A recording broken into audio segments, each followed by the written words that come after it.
तुम्हाला लक्षात असेल, जेव्हा महाविकास आघाडीचं सरकार होतं, तेव्हा 70 दिवस CBIला एंट्रीच दिली नव्हती.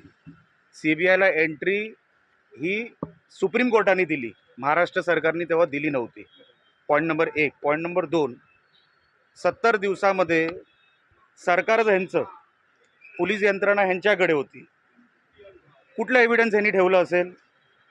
आता डिस्ट्रक्शन ऑफ एव्हिडन्स हा पण एक क्लॉज आहेच ना.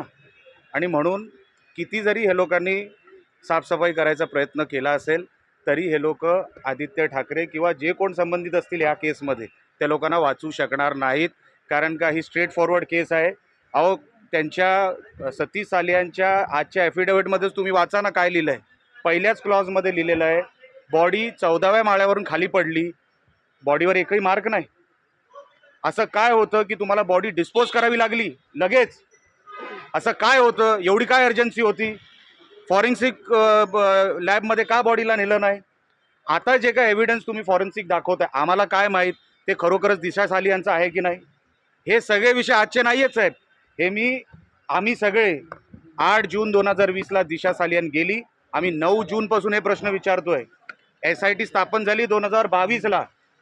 आणि म्हणून लवकरात लवकर, मी सभागृहात नव्हतो, मी सभागृहाची चर्चा ऐकली, मी सभागृहात देखील मागणी करणार आहे, SITने लवकरात लवकर रिपोर्ट द्यावा. पण जे आम्ही म्हणतोय की त्या 70 दिवसामध्ये साफसफाई काय काय केली, डिस्ट्रक्शन ऑफ एव्हिडन्स काय काय आहे, त्याच्यामध्ये फॉरेन्सिक रिपोर्ट खरा आहे की खोटा आहे, हे सगळं, आणि CDR रिपोर्ट. फक्त CDR रिपोर्ट साहेब बाहेर पडला तर हे जे कोण आहेत ना, त्या काळातले जे मंत्री होते पहिले आतमध्ये जातील, त्यांना जावंच लागेल, कारण का कायदा येतो.